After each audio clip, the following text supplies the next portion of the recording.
തേഞ്ഞുണങ്ങി ഇഞ്ചപ്പരുവായി നിൽക്കണ എൻ്റെ ഈ വണ്ടിയുടെ ടയർ മാറ്റാൻ പോലാണ് ഇന്നത്തെ വീഡിയോ.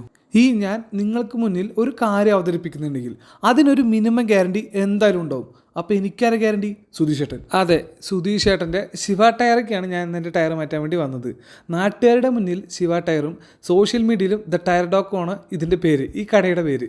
നമ്മുടെ വടക്കഞ്ചേരിയിൽ ഇങ്ങനത്തെ ഈ ഒരു കടയുള്ള കാര്യം അധികം ആർക്കും അറിയില്ല. നമ്മുടെ ടൗണിന് പുറത്തായിട്ടും 10-25 കടകളുണ്ട് മൊത്തത്തിൽ. അതിൽ ടയർ കത്തിച്ച് കയറ്റുന്ന ഒരേ ഒരു കട സുധീഷേട്ടൻ്റെ കടയാണ്.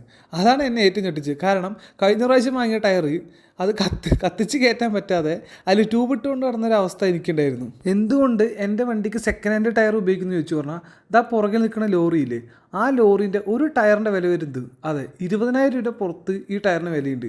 അതുകൊണ്ടാണ് ഞാൻ ഇടയ്ക്ക് സാമ്പത്തിക ബുദ്ധിമുട്ട് വരുമ്പോൾ ഈ സെക്കൻഡ് ഹാൻഡ് ടയർ ഉപയോഗിക്കുന്നത്. അത് കഴിഞ്ഞ് എൻ്റെ പഴയ ടയറിൻ്റെ മേലെ ഞാൻ കയറി നിന്നപ്പോഴാണ് മനസ്സിലായത്, ഈശ്വരാ ഇതിലാണോ ഞാൻ ഇത്ര നാൾ ഓടിയത്? അയ്യോ ഒന്നുമില്ല, വെറും ഒരു പുതപ്പിൻ്റെ അത്ര കാനുള്ളൂ. ഒരിക്കലും ഇങ്ങനെയൊന്നും ഓടാൻ പറ്റില്ല. പക്ഷേ ഞാനങ്ങനെ ഓടിപ്പോയി. അപ്പോഴേക്കും നമ്മുടെ അൻവർ സ്റ്റോറിലേക്കുള്ള ലോഡ് ഇറക്കാൻ വേണ്ടിയിട്ട് അവിടെ ലോഡിങ് കയറി വന്നു. പിന്നെ വണ്ടിയെ കുറിച്ചായി ചർച്ച. എല്ലാം കഴിഞ്ഞ് വണ്ടിയുടെ ടയർ മാറ്റിയേക്കോ ഒരു ഭീകര മാസ് ലുക്ക്.